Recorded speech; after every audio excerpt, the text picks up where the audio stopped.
I kind of have an issue with the way you're talking about the economy. Okay. Because the only thing real, and I'm coming from having a degree in economics, so I'm not just talking off the top of my head, is the amount of goods and services produced. Right. The problem is when people can't buy those goods and services. That's what Keynes was talking about. Right. It's and monetary demand. policy no Aggregate longer demand. works. Right. Well, he said, build pyramids, build bridges and roads or whatever, but build you will. So, that's the real problem is that we have this tremendous concentration of wealth. Who's going to buy all these goods and services? Right. Let me restate what I think you're trying to say, Kerry, in just kind of average English here. When John Maynard Keynes said, if you want to get the economy back on track, even if you have to hire one man to dig a hole and hire another man to fill that hole back up, do it, because both those men will now have money in their pockets and they will go out and buy things in the local stores, and those things will have to be replaced in the local stores, which means somebody's going to have to manufacture them, which means some manufacturer is going to have to hire somebody to do manufacturing, and you're thus going to kickstart the economy and put it back into function. This is demand-driven economics. It's what Adam Smith wrote about in Wealth of Nations. Well, there is only that demand. There's no supply-side economics. Correct. You can't affect the supply curve. Correct. There's no evidence that you can affect the supply curve in any meaningful way. It's all demand, and the government is the consumer of last resort. Correct. So where are we disagreeing? Is not inevitable. This crash is not inevitable. It's just that these people that we have that call themselves Republicans have no idea how to run the economy.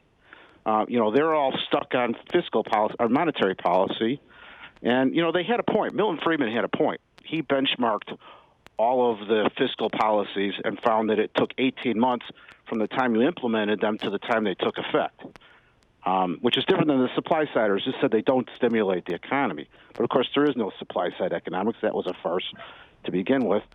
But the problem is, what happens when you get into Keynes's liquidity trap? Right. Your monetary policy doesn't work. Your real interest rate's below zero. You can't get it much lower than that. Right. Again, we're talking in econ speak here. There are basically two ways that the government or that the economy, functions. One is through monetary policy, which is the government controlling the money supply and the availability of credit and the relationship between the two.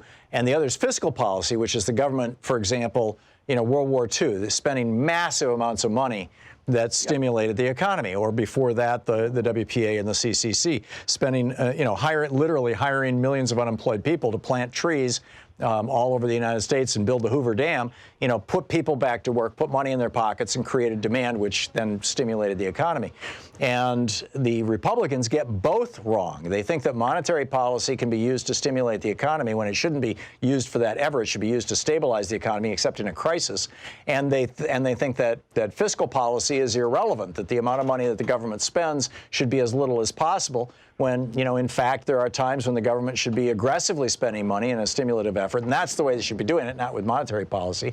And there are other times. Your Ayn Rand rational selfishness. It's the individual, right? The government shouldn't be helping out. The government shouldn't be managing the economy. They're hooked on this crazy. And by the way, the Atlas Society and Ayn Rand are very much radical capitalists. Like monetarists. Oh yeah. They're not as bad. And also these what's the guy's name? Rockwell. Lew Rockwell, yeah. Lew Rockwell, yeah. These guys with these radical right-wing, hardcore markets work always and everywhere. And Keynes actually it's agreed. A religion. Yes, markets work always and everywhere, but in the long run, we're dead. Right, exactly. Yeah, another famous quote from John Maynard Keynes. Right. And the question that I always have for libertarians and followers of Ayn Rand, and for that matter, Republicans, is please name one country that has ever been run along libertarian lines, right, where the government basically. They tried it in Brazil, didn't they? No, where the government basically does nothing more than run the government, the police, and the court system. Please name one country that has ever successfally done that, ever. And there are none. They tried to do that in Iraq. Well, that's exactly right. That was L. Paul Bremer's experiment, and Rumsfeld talked about that. And these guys were fairly open about it. In fact, Naomi Klein wrote a brilliant piece about it for The Nation called Iraq Year Zero.